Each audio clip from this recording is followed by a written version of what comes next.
किसान भाई और बहनों नमस्कार। चौपाल कार्यक्रम में आप सभी का स्वागत है। मैं हूं आपका मित्र सुदेश श्रीवास्तव।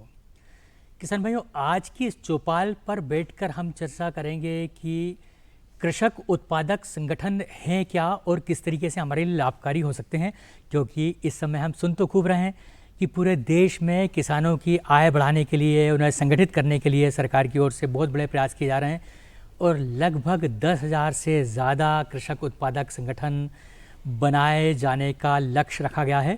हमारे मध्य प्रदेश में भी बहुत तेज़ी से गांव-गांव में और बड़े इलाकों में कृषक उत्पादक संगठन बन रहे हैं। कई तो बहुत ज़्यादा बड़े बन चुके हैं, लेकिन जो अभी इस दिशा में बढ़ ही रहे हैं उनके लिए सारा मार्गदर्शन जो है आज इस कार्यक्रम में आपको मिलने वाला है, क्योंकि आज हमारे साथ एफपीओ के विशेषज्ञ और साथ में कृषि विपणन से जुड़े हुए विषय के विशेषज्ञ डॉक्टर द्वारका सिंह साहब हमारे बीच में हैं। डॉक्टर साहब नमस्कार। डॉक्टर साहब जो है एक एशियन कंसोर्शियम जो संस्था है उसके भी आप चेयरपर्सन हैं और लगातार किसान भाइयों के लिए मार्गदर्शन देते रहते हैं। प्रदेश भर में आपने कई सारे संगठन तैयार किए हैं और साथ ही एक प्रगतिशील किसान हमारे गीता प्रसाद पाटीदार जी हैं, जो कि मुगालिया हाट गाँव से हैं, भोपाल जिले के आप किसान भाई हैं। गीता प्रसाद जी नमस्कार। नमस्कार। नमस्कार और अब भाइयों को नमस्कार जी, हमारे जो गीता प्रसाद जी हैं ये बड़े ही कलात्मक किसान हैं और ये एक ही पौधे में कई तरह के फूल खिलाना, एक ही झाड़ में कई तरह के और झाड़ लगा लेना, अनुपयोगी वृक्षों को उपयोगी वृक्षों में, फलदार वृक्षों में बदल देना इनकी खास कला है। इस बारे में भी हम इनसे बातचीत करेंगे, लेकिन अभी गीता प्रसाद जी की जो कला है, जो वो कर रहे हैं, उसी काम से हम एफपीओ को जोड़कर देखते हैं। तो गीता प्रसाद जी, जिस तरह से आप एक ही पौधे में कई तरह की कलियां लगाकर, आप उसमें कलिकाएं लगाकर एक नया पौधा तैयार कर देते हैं और उसमें कई तरह के फूल खिल उठते हैं, ऐसे अगर हमारे किसान भाई अगर समन्वित रूप से कई तरह के किसान मिलकर एक मुख्य धारा में मिल जाते हैं तो एक संगठन तैयार हो जाता है। और कृषि क्षेत्र जिसे कहा जाता है कि बहुत ज़्यादा असंगठित है और जिसको बहुत आगे बढ़ने के लिए मजबूत होने की आवश्यकता है, तो वो मजबूती देने का किसानों को सरकार खुद काम कर रही है। कैसे काम कर रही है, एफपीओ है क्या? सबसे पहले तो हम इसी प्रश्न से शुरुआत करते हैं द्वारका सिंह साहब। देखिए, एफपीओ एक संस्थागत स्वरूप है। किसी भी जगह जब हम कृषि को व्यापार से जोड़ने की बात करते हैं तो सबसे पहले चीज़ आती है कि कृषि को अगर व्यापार से जोड़ना है तो एक संस्था की ज़रूरत होनी पड़ती है और एक उसमें वॉल्यूम आना चाहिए। एक क्योंकि अगर वॉल्यूम नहीं होगा तो हमको मार्केट में एक्सेस लेना है या प्रोसेसिंग करना है तो कहीं बड़ी दिक्कत होती है और जो प्राइस होती है जो उसको निगोशिएट करना चाहिए वो भी नहीं हो पाता।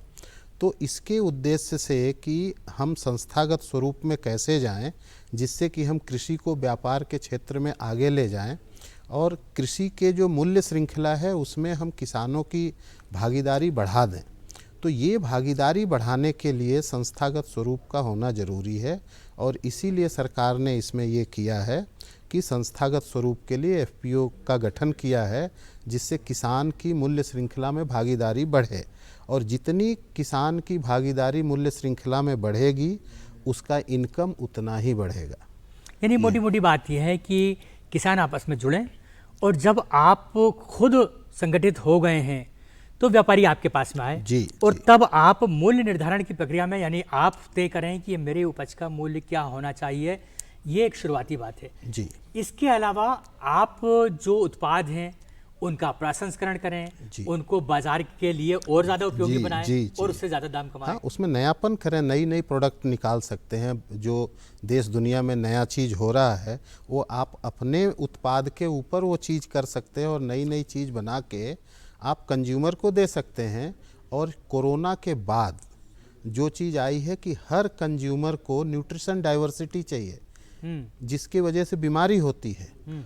और अगर हम जैसे आजकल बात करते हैं सेल्फ लाइफ के खाने में कि 6 महीने की सेल्फ लाइफ है, 3 महीने की सेल्फ लाइफ है, अगर इसकी जगह जो आने वाली चीज़ हो रही है आने समय में कि हम न्यूट्रिशन के लाइफ की बात करेंगे और जिस दिन न्यूट्रिशन के लाइफ की बात शुरू हो गई, क्योंकि बहुत सारी जगह शुरू हो गई है, तो ये सारी की सारी व्यवस्थाएं हमको फार्म गेट लेवल पे ले जानी पड़ेगी, क्योंकि तब आपको 6 महीने 3 महीने नहीं मिलेगा, 10 दिन मिलेगा, 7 दिन मिलेगा।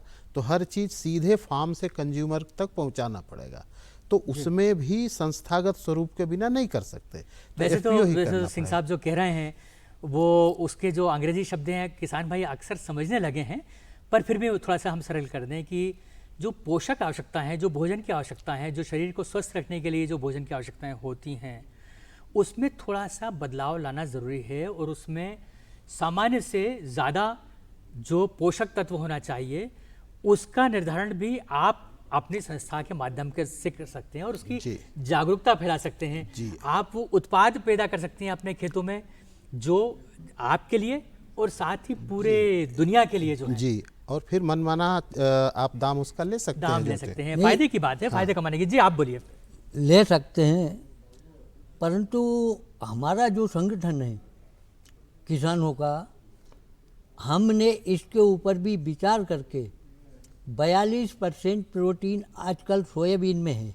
हम्म, आप लोग जैविक सोयाबीन पैदा करिए, थोड़ी कम होगी परंतु उसका दाम आपको दुगना मिलेगा।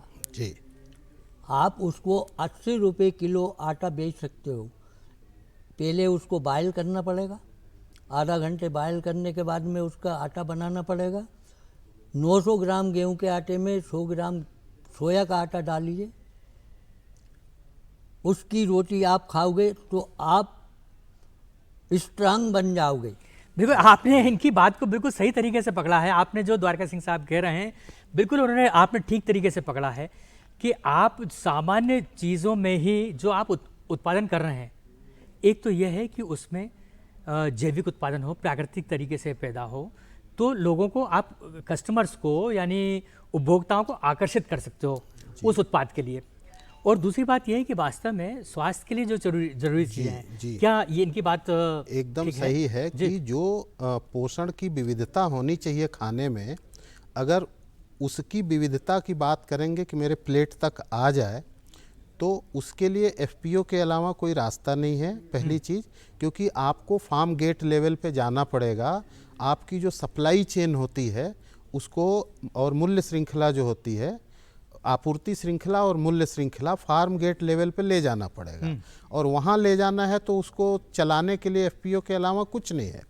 तो जिस दिन आपने ये हो गया, अब दुनिया में चालू हो गई है, तो उस दिन आप जो है अपने जो उत्पाद है उसमें नयापन करके, पोषण से संबंधित नयापन करके आप कंज्यूमर से जितना पैसा जैसा चाहें ले सकते हैं, क्योंकि हर किसी को स्वास्थ्य चाहिए और स्वास्थ्य के लिए आदमी पैसा दे सकता है, तो आपको वहाँ पर ले जाना पड़ेगा। तो यह है कि आपको व्यापारियों को अपने दरवाजे पर ला खड़ा करना होगा कि ला भाई मुझे दे दे।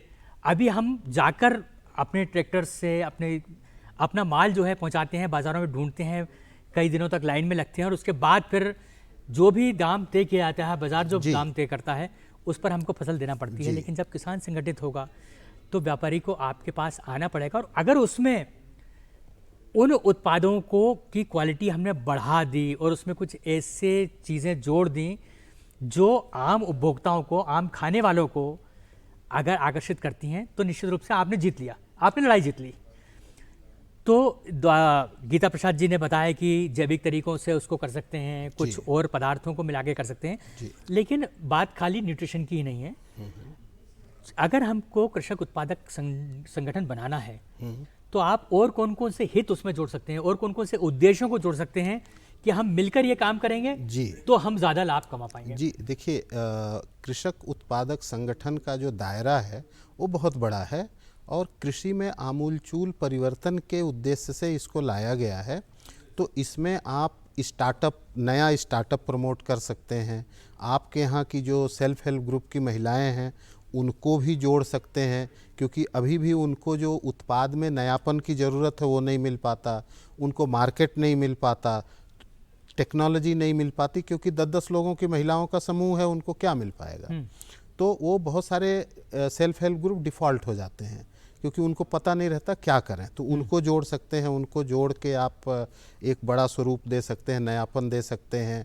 आप कोई नया इनोवेशन लेकर आते हैं, नयापन लेकर आते हैं, उसके लिए एक नया स्टार्टअप प्रमोट कर सकते हैं कि जैसे एफपीओ का आपने शेयर 50% रख लिया, 50% आपने बोला कि जो इन्वेस्टर है उसको रख लिया, तो आप वहाँ एक इनोवेशन के ऊपर कोई स्टार्टअप भी प्रमोट कर सकते हैं। तो ऐसे बहुत सारा बड़ा दायरा है और वहाँ एफपीओ के अराउंड में आप बहुत बड़े बड़े लाइवलीहुड क्लस्टर पैदा कर सकते हैं। इतना इसमें मतलब इसके प्रोविज़न में है, बस इसको समझने की ज़रूरत है और इसको अडॉप्ट करने की ज़रूरत है। तो जो हम समझ पा रहे हैं वो यह है कि सबसे पहले तो किसान आपस में मिल जाएं। इससे पहले कि हम पंजीयन के लिए जाएं या हम एफपीओ का एक स्वरूप ले पाएँ, सबसे पहले तो 1, 1, 2, 4, 6, 8, 10, 12, 16 से जुड़ना है। जैसे कि गीता प्रसाद जी आप जुड़े हैं, आपने भी एक छोटा सा संगठन बनाया है। ये किस तरह का संगठन है और क्या काम कर पा रहा है अपने गांव में? अपना ये ग्रुप है, पहले हमने जड़ और बुनियाद से रखाए थे ताकि कमज़ोर कहीं ना पड़े और न किसी की नज़र में जी धोखाबाजी आए। हाँ। क्यों कि जैसे कि सोयाबीन है, सोयाबीन से नट्स लगा के तो दूध पनीर भी बनाया जाता है, ठीक है। और उसमें प्रोटीन होता है। पर आपका जो संगठन है वो कैसे काम कर रहा है? वो हमारा संगठन ऐसा काम कर रहा है कि ऑर्गेनिक पे काम करता है। अभी जबलपुर से गेहूं मंगवा के सुजाता जो बोया है वो ऑर्गेनिक बोया है, और यहाँ से कंपनी वाले देखने भी आए, मैंने बोया है उसको और बो के दिखाया, और उसमें ये दिखाया कि इसकी शक्ति और उसकी शक्ति में कितना फर्क है। आप तोलिए, वैज्ञानिक लोगों ने तो ये बता दिया कि कोई चीज़ में प्रोटीन नहीं है, इतना सोयाबीन में है। तो हमने उसका तोल के नहीं वो काम शुरू किया। अभी मैं एक प्लांट डालने के लिए मैंने अप्लाई किया है स्टेट बैंक में, तो मैं जो हमारा समूह है वो तैयार है। तो वो समूह हम सब मिल के, बेरोजगारी भी आपने बताया कि बेरोजगारी भी दूर हो सकती है कि 10 महिलाओं को भी जोड़ दो तो वो उसी में जो साफ सफाई में जुड़ेंगी, पापड़ करने में जुड़ेंगी, जी तो फायदा तो हम ही लोगों को मिलना है, समूह को भी मिलना है। तो बात वही है, वही चीज जो आप कह रहे हैं वो ये कर रहे हैं जी, लेकिन अभी छोटे स्तर पर कर रहे हैं और इसको बड़े स्तर पर करने की जरूरत है। लेकिन एक बात जो गीता प्रसाद जी ने ध्यान दिलाई है, महिलाओं के लिए जो है क्या स्कोप है? अगर वो एफपीओ में उनकी संख्या या अपना खुद का क्या एफपीओ बना सकती हैं? जी बना सकते हैं। और अगर वो कर पाती हैं तो उनके लिए कौन से ऐसे रास्ते हैं जो उन्हें लाभ की ओर और ज़्यादा आय की ओर ले जा सकती हैं? देखिए, इसमें सबसे बड़ी चीज़ है कि जो महिलाओं में है वो फूड इनोवेशन बहुत अच्छे से जानती हैं। और जब हम फूड इनोवेशन की बात कर रहे हैं तो जो रेडी टू यूज जो बोलते हैं ना, तुरंत खाने वाली चीज़ जो चीज़ें हैं, उसमें अगर हम पोषण की बात करें तो उसमें बहुत सारा इनोवेशन है जो महिलाएं ही कर सकती हैं और कोई दूसरा नहीं कर सकता। तो हम अगर नया नया चीज़ बना के और पूरा एक प्रोडक्ट का बास्केट बना के मतलब सुबह से शाम तक क्या क्या खाना है और उसको हम कंज्यूमर की प्लेट तक ले जाएं, तो इसमें इतना ज़्यादा स्वरोजगार महिलाओं के लिए है। और सरकार ने इतना प्रोविज़न कर रखा है कि एसएचजी को पैसा देते हैं, लेकिन एसएचजी को जब पता नहीं होता क्या करना है और कहाँ ले जाना है तो वो उनके लिए परेशानी का सबब हो जाता। तो उनको हम नई नई तकनीक भी दें, मशीनरी दें और उनके इनोवेशन को हम प्रोडक्ट में बना के और कंज्यूमर तक ले जाएं, तो बहुत सारी अपॉर्चुनिटी है। वहीं मैं बताया ना कि वहाँ एक लाइवलीहुड क्लस्टर क्रिएट हो सकता है हर एफपीओ के अराउंड में। तो जैसा कि आप बता रहे हैं कि महिलाओं के पास में स्वाद है, उनके पास वो अन्नपूर्णा है जी, और अन्नपूर्णा चाहे तो इसी अपने स्वाद को बांट के पूरे देश दुनिया को बांट के जो है वो बहुत कुछ लाभ कमा सकती है।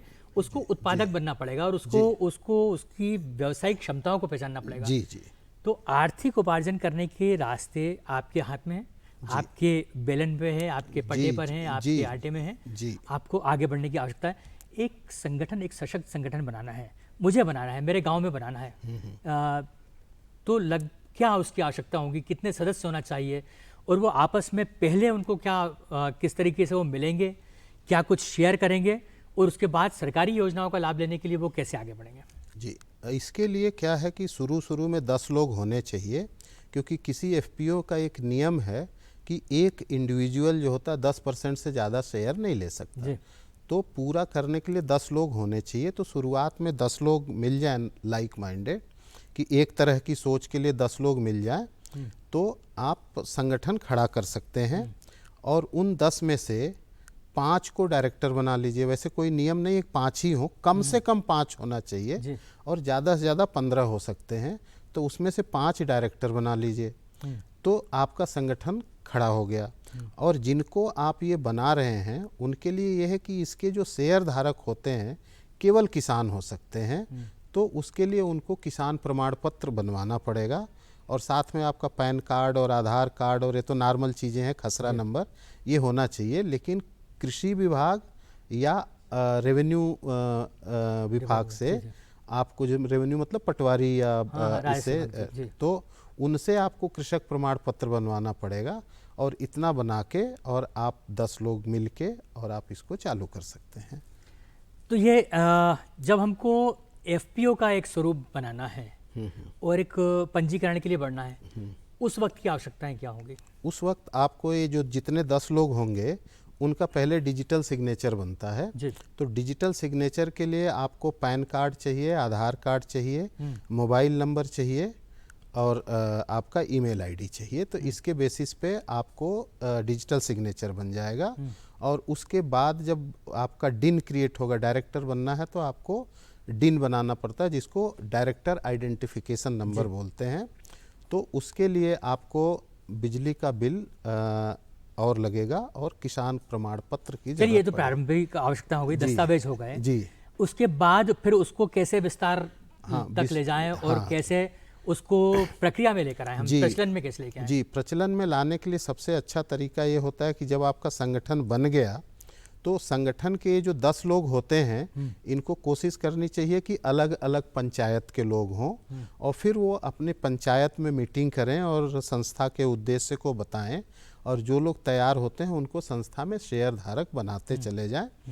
और उद्देश्यों के साथ साथ अपने काम को भी बताएं, अपनी गतिविधियों की भी बताएं।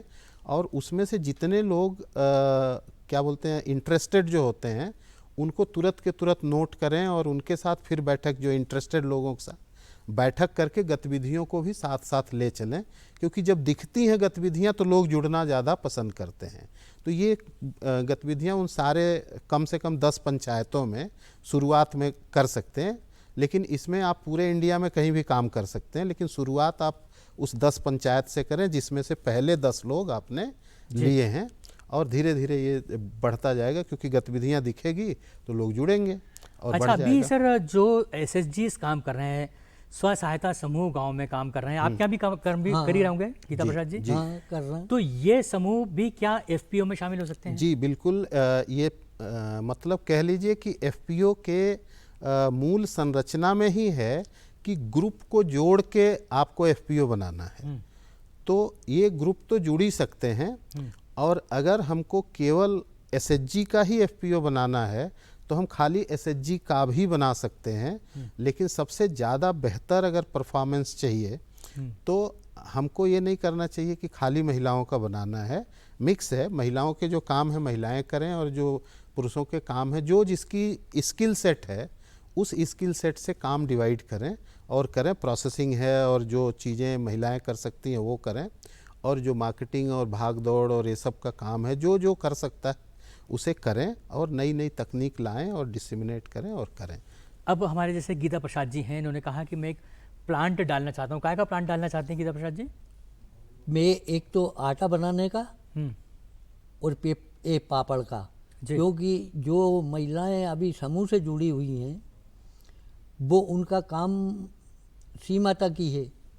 अब उनको आगे बढ़ाने के लिए कुछ ना कुछ अपन यदि रखेंगे और जो बाहर जाने लगेगा और अपन बनाएंगे तो ऐसे टिकाऊ बनाएंगे कि ताकि अपना आगे तक भी नाम से चलता रहे। बिल्कुल, टिकाऊ तो बनाना ही पड़ेगा। ब्रांडिंग की बात की, ब्रांडिंग करेंगे कि वो बिकाऊ ना बने, टिकाऊ बने, जी ताकि देश में भी नाम रोशन करें। जी जी, इसको ब्रांड क्रिएशन बोलते हैं। इसको ब्रांड क्रिएशन जी के लिए हमें आगे बढ़ना है जी और ये मजबूताई से काम हम करेंगे जी तो हम गांव का नाम करते करते हम देश का नाम भी करने लगे। बिल्कुल, इसी बिल्कुल, दृढ़ बिल्कुल, जी। विश्वास और दृढ़ निश्चय के साथ आगे बढ़ेंगे जब एसएचजीज जी। और एफपीओस, जी। तो निश्चित रूप से अपने उद्देश्य को पा सकेंगे। बिल्कुल बिल्कुल। तो अगर एक विस्तृत दृष्टि से देखा जाए जी तो एफपीओ में खेत भी है, जी। खलियान भी है, जी। घर भी है, बाजार भी हैं, उद्यम भी है जी। और वैज्ञानिक दृष्टिकोण जी, भी जी, है। जी, और बिल्कुल। सबसे बड़ी बात यह है कि ड्राइविंग सीट पर आप हैं, जी आपके हाथ में हैंडल है, जो दिशा आप देना चाहें अपनी जी। गाड़ी की उस दिशा में ले जी बिल्कुल ले जा सकते हैं, और जितना आगे बढ़ना चाहते हैं बढ़ सकते हैं। और एफपीओ के मूल संरचना में है कि इसमें जोड़ने का काम है। तो आप जितने लोगों को जोड़ेंगे या जितने लोगों से जुड़ेंगे उतना ही बड़ा ये चीज़ बनेगा। तो आप चाहे प्रदेश लेवल पे जुड़ जाइए, आप एक स्पेशल पर्पज़ व्हीकल बना लीजिए, तो ऐसे बहुत सारी चीज़ें कर सकते हैं जिससे कि आप अपने दायरे को बहुत बढ़ा सकते हैं।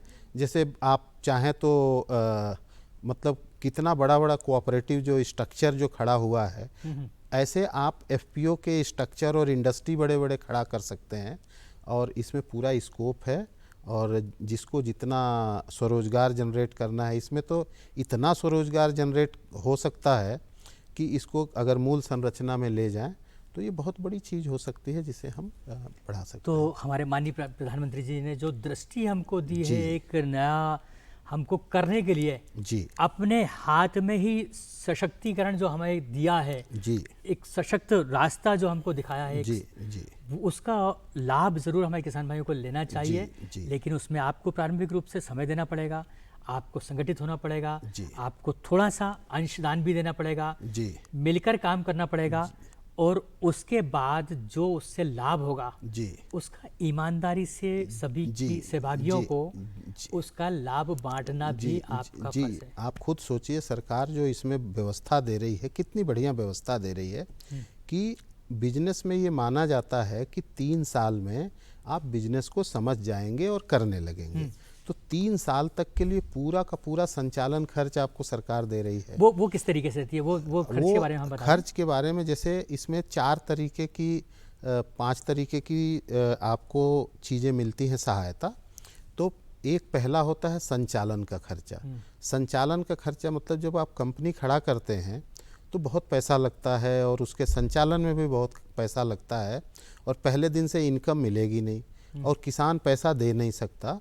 तो सरकार ने बोला कि भाई जो इसका एक पीरियड होता है कि 3 साल मानते हैं कि 3 साल में आप चलने खड़े हो जाएंगे, तब तक के लिए पूरा संचालन का खर्चा सरकार देती है। तो 3 साल में ज़्यादा से ज़्यादा 18 लाख रुपए सरकार आपको देती है। मतलब हर साल ये मान के चलिए कि 6 लाख रुपए, या हर महीने मान लीजिए 50,000 रुपये के हिसाब से 3 साल में 18 लाख का देती है। उसके बाद सरकार क्या करती है कि आपको जब आप बिजनेस चलाएंगे तो पैसे की ज़रूरत पड़ेगी। तो पैसे की ज़रूरत पड़ेगी तो सरकार ने बोला है कि जिसने शेयर धारक हैं, जितना पैसा शेयर धारक लगाएंगे उतना ही पैसा सरकार लगा देगी, लेकिन एक किसान के ऊपर 2,000 से ज़्यादा नहीं लगाएगी। मतलब एक किसान अगर 5,000 का शेयर लेता है तो भी सरकार 2,000 देगी, और 2,000 देता तो भी 2,000 देगी, है ना। और ज़्यादा से ज़्यादा 15 लाख रुपए तक की देगी। यानी अगर आप 15 लाख का शेयर इकट्ठा करते हैं तो सरकार भी उसमें 15 लाख लगाएगी, तो आपके पास 30 लाख की पूंजी हो गई।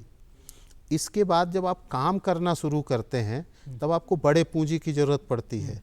जैसे कोई इंडस्ट्री लगाएंगे, कुछ करेंगे, बड़े पूंजी की ज़रूरत पड़ेगी।